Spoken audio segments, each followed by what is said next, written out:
Hi friends, நான் உங்கள் advocate Bharat Gowri Shankar பேசுகிறேன். இன்றைக்கி இந்த டாப்பிக்கில் நம்ம என்ன பார்க்க போகிறோம்னு பார்த்தீங்கன்னா, how to recover business loss due to debts. கடனால் பாதிக்கப்பட்ட பிஸ்னஸை எப்படி காப்பாற்ற போகிறோம், இந்த கடன்லேருந்து எப்படி வெளியில் வர போகிறோம், இந்த விஷயத்தை தான் நம்ம மெயினாக ஃபோக்கஸ் பண்ண போகிறோம். ஸோ ஃபர்ஸ்ட் இந்த டாபிக்குள்ளே போகிறதுக்கு முன்னாடி முக்கியமான விஷயம் நீங்கள் உங்கள் மைண்டில் வைக்க வேண்டியது, you don't only lose your money, you also lose your confidence. நீங்கள் உங்கள் பணத்தை மட்டும் இழக்கலை, உங்களோட தன்னம்பிக்கையும் இந்த கடன்னாலையும் நீங்கள் கொடுக்க வேண்டிய வாடிக்கையாளரோட டார்ச்சர்னாலையும் தன்னம்பிக்கையை இழப்பீங்க. ஸோ இதிலேருந்து எப்படி வெளியில் வரணும், சிம்பிள் 7 ஸ்டெப்ஸில் இந்த விஷயத்தை நம்ம பார்க்க போகிறோம். Step number 1, accept that you are இன் டெப்ட்.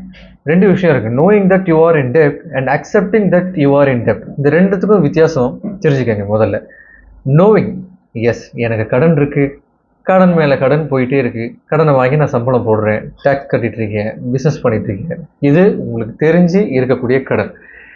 இன்னொன்று அக்செப்டிங் தட் யூ ஆர் இன் டெப்ட். ஆமாம் நான் கடனில் தான் இருக்கேன், இதுக்கு மேலே கடன் என்னால் வாங்க முடியாது, என் பிஸ்னஸ் இன்னும் 6 மாதம் கழித்து ப்ரொஜெக்ஷன் பண்ணேன்னா இந்த பிஸ்னஸ் கடனில் ஓடாது. இந்த ஸ்டெப்பை நீங்கள் புரிஞ்சுக்கிறது. Step number 2, forgive your self and forgive others. உங்களையும் நீங்கள் மன்னிக்கணும், மற்றவங்களையும் நீங்கள் மன்னிக்க தெரிஞ்சுக்கணும். எதுக்கு நான் என்னை மன்னிக்கணும், எதுக்கு நான் மற்றவங்கள மன்னிக்கணும் அப்படின்னு கேட்டிங்கன்னா, கடன் நடந்தது மற்றவங்களால மட்டும் இல்லை, உங்களால் மட்டும் இல்லை, உங்கள் சந்தர்ப்பம் சூழ்நிலைனால தான் இந்த கடனில் இந்த பிஸ்னஸ் இந்தளவு அஃபெக்ட் ஆனது காரணம். Blaming others.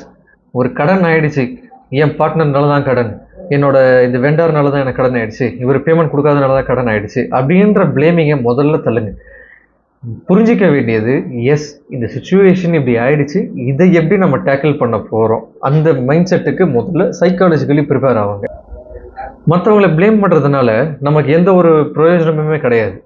பிகாஸ் மற்றவங்களை ப்ளேம் பண்ணியோ இல்லை உன்னால தான் என்னோட பிஸ்னஸ் இப்படி ஆச்சு, உன் பணம் நான் கொடுக்க முடியாதுன்னு சொன்னீங்கன்னாலோ அவங்க கண்டிப்பாக உங்கள் மேலே கிரிமினல் வழக்கு பதிவு பண்ணுவாங்க. மோரோவர் மென்டலி அண்ட் சைக்காலஜிக்கலி உங்கள் மேலே அவங்களுக்கு கோவம் தான் அதிகரிக்கும். Step number 3, desperation. அந்த கான்செப்டுக்கு அடிமையாடாதீங்க. டெஸ்பரேஷன்னா என்ன, ஒரு பிரச்சனையில் நம்ம இன்வால்வ் ஆகிட்டோம், விச் இஸ் இந்த பிஸ்னஸ் நம்மளை நஷ்டத்தை நோக்கி ஓடிட்டுருக்கு, நிறைய லைபிலிட்டிஸ் இருக்குது, இதை ஃபோக்கஸ் பண்ணி நம்ம ட்ராவல் பண்ணிகிட்ருக்கோன்ற பொழுது, ஓகே நமக்கு இன்னொரு ஐடியா இருக்குது, ஜாயிண்ட் வெஞ்சர் பண்ணலாமா, இல்லை நம்ம கன்ஸ்ட்ரக்ஷன் தொழிலில் நம்ம பார்ட்னர் ஆகலாமா, ஓகே இவ்வளோ கடன் ஆகிடுச்சு, இந்த ஒரு ஆஃபர் கிளிக் ஆச்சுன்னா போதும், நம்ம மொத்த கடனுமே க்ளோஸ். இந்த மைண்ட் செட்ஸ் எல்லாமே வரும். முதல்ல அந்த டெஸ்பிரேஷனை ஸ்டாப் பண்ணுங்கள்.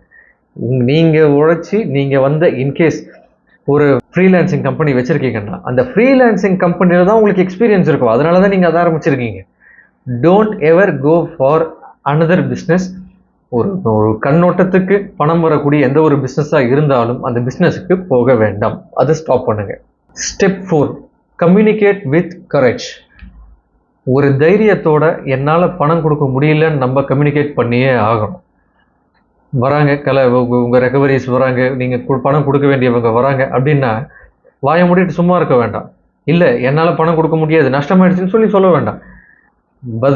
அதுக்கு பதில் நீங்கள் பொறுமையாக, நான் ப்ரோக் ஆகிட்டேன், என் சுச்சுவேஷன் முடிஞ்சது, வெயிட் பண்ணுங்க, உங்களோட ஒரு ரூபாயை நான் திருப்பி தரேன் அப்படின்ற வார்த்தையை, கமிட்மெண்ட்டை கொடுங்க. கண்டிப்பாக பேனிக் ஆவாங்க, கண்டிப்பாக உங்கள் மேலே கோவமாவாங்க, கண்டிப்பாக உங்களுக்கு வர மென்டல் அகனி உங்களை நிம்மதியாக விடாது. ஐயோ இவர் இப்படி பேசினார், எனக்கு நைட்டு நிம்மதியாக தூக்கம் வரலையேன்னு சொல்லுவீங்க. அப்படிப்பட்ட தாட்ஸை அடிச்சிருங்க, வேறு ஆப்ஷனே கிடையாது. கரேஜோடு நீங்கள் இந்த சுச்சுவேஷனை நான் மாட்டிக்கிட்டேன்றதை உணர்ந்து நீங்கள் அவங்கக்கிட்ட ஒத்துக்கணும். இதை முக்கியமான பாயிண்ட்டாக நீங்கள் எடுத்துக்கணும். Step 5, rebuild your known business. உங்களுக்கு என்ன தெரியுன்றத ஒரே ஒரு நாள், உங்களுக்கு என்ன தெரியுன்றத ஒரே ஒரு நாள் உட்காந்து யோசிங்க. எனக்கு என்ன வரும், என்ன வராது, என்ன தெரியும், என்ன தெரியாது, which is well known, which is not well known, half fact. இதை ஃபஸ்ட்டு டிஃபரன்ஷியேட் பண்ணுங்கள். இருந்த பிஸ்னஸையே எப்படி நம்ம இன்னும் மேலும் கொண்டு போகலாம், கிளைண்ட்ஸ் எப்படி நம்ம டார்கெட் பண்ணலாம், டார்கெட் ஆடியன்ஸ் எப்படி ரீச் பண்ணலாம், இந்த மேனேஜ்மெண்ட் ஸ்ட்ரக்சரை முதல்ல உங்களுக்குள்ள ஒரு ஃப்ரேம் ஒர்க் போடுங்க. இந்த ஃப்ரேம் ஒர்க் பண்ணிங்கனாலே உங்கள் பிஸ்னஸ் திருப்பி க்ரோன் ஆகிறதுக்கு என்ன ஸ்ட்ரக்சரோ அந்த வேலையை ஆட்டோமேட்டிக்காக பார்க்கும். Step number 6, repay your debts. டெப்ட் எப்படி நம்ம அடைக்க போகிறோம்? பிஸ்னஸ் வந்த உடனே மொத்த பணத்தை எடுத்து ஒரு 10 ரூபா வந்திருக்கு, 10 ரூபா ஒருத்தர் கொடுக்கணும், அது கொடுத்துடலாமா? கூடாது. 10 ரூபாய் வர்றதில்ல. உங்க பிசினஸ் ரீஇன்வெஸ்ட்மெண்ட்டுக்காக நீங்க பணத்தை ஒதுக்கி வைக்கணும். 100% அதை பண்ணுங்க. நெக்ஸ்ட், உங்களோட ஆகாரம், உங்களோட பேசிக் நீட்ஸ் இதை ஃபில் பண்ணுங்க. மேற்கொண்டு இருக்க ஃபண்டில் நீங்க கொடுத்துருக்கீங்க கடனாளிகள் ஆர் நம்ம யாருக்கு பணம் கொடுக்க வேண்டியிருக்கோ அவங்களுக்கு பணத்தை டெலிவரி பண்ணுங்க. முன்கூட்டி பிஸ்னஸ் இருக்கு, நமக்கு நாளைக்கு ஒரு பிஸ்னஸ் வந்துடும், அந்த பிஸ்னஸ் வர பேமெண்ட்டை வச்சு நம்ம ஃபேமிலி சமாளிச்சுக்கலாம். இல்லை அந்த பிஸ்னஸ் பேமெண்ட்டை வச்சு நம்ம இவருக்கு கடனை கொடுத்துடலாம். இந்த டார்கெட் போட்டிங்கனாலே அந்த பணம் வராது. பணம் வரணும்னா பொறுமையாக இருங்க. பணம் வந்ததுக்கு அப்புறமா பிளான் பண்ணுங்க என்ன பண்ணணும் அப்படின்னு சொல்லி. This is step number 6. And moving on finally to step number 7. Learn your mistakes. உங்களுக்கும் யூனிவர்ஸ்க்கும் ஒரு கனெக்ட் இருக்குது. நீங்கள் கடவுள் நம்புறீங்க, நம்பலை, இது அப்பாற்பட்டது. பட் யூனிவர்ஸ் கிட்ட நீங்கள் என்ன கம்யூனிகேட் பண்ணுறீங்களோ அந்த கம்யூனிகேஷன் தான் திருப்பி உங்களுக்கு ரிவர்ட் பேக் ஆகும். ஸ்கூல் படிக்கும் போதோ காலேஜ் படிக்கும் போதோ ஜஸ்ட் ஃபார் ஃபன் ஒரு பொண்ணை லவ் பண்ணிட்டு சுற்றி இருந்திருப்பீங்க. கண்டிப்பாக அந்த பொண்ணு உங்களை ஏறெடுத்து கூட திரும்பி பார்க்காது. அந்த பொண்ணை விட்டு விலகி போவீங்க, ஆட்டோமேட்டிக்காக ஏதாவது ஒரு காதல் இல்லை ஏதாவது ஒரு மேஜிக் உங்களை தேடி வரும். Same works out with your business. பிஸ்னஸை எப்போ நீங்கள் தேடி போகிறீங்களோ பிஸ்னஸ் உங்ககிட்ட வராது. பிஸ்னஸை லவ் பண்ணுங்க, விரும்புங்க, ஆனால் தேடி போகவே போகாதீங்க. So always learn your mistakes. Universe கிட்ட கம்யூனிகேட் பண்ணுங்க. Communicate to the universe that yes, I am waiting for this business, I am waiting for this opportunity. அவங்க இந்த ஆர்டர் வந்தால் we should execute this. Business ஸ்ட்ரக்சரில் execute பண்ணணும். வர பேமெண்ட்டை வச்சு நீங்கள் எக்ஸிக்யூட் பண்ணக்கூடாது. ஸோ நான் சொன்ன 7 ஸ்டெப்புமே உங்கள் பிஸ்னஸை டெவலப் பண்ணுறதுக்கும் உங்கள் கடன்லேருந்து வெளியில் வர்றதுக்கும் யூஸ் ஆகும்னு நான் நம்புகிறேன். உங்களுக்கு இதுக்கு மேலே இந்த பிஸ்னஸ்லேருந்து எப்படி வெளியில் வரணும், இல்லை இந்த கடன் தொழிலிருந்து எப்படி நீங்கள் வெளியில் வரணும், ஆர் லைபிலிட்டிஸ் அதிகமாகிட்டே இருக்குது, ஆர் ரெக்கவரிஸ் வர வேண்டியிருக்கு அப்படின்னா I am offering a free consulting to everyone.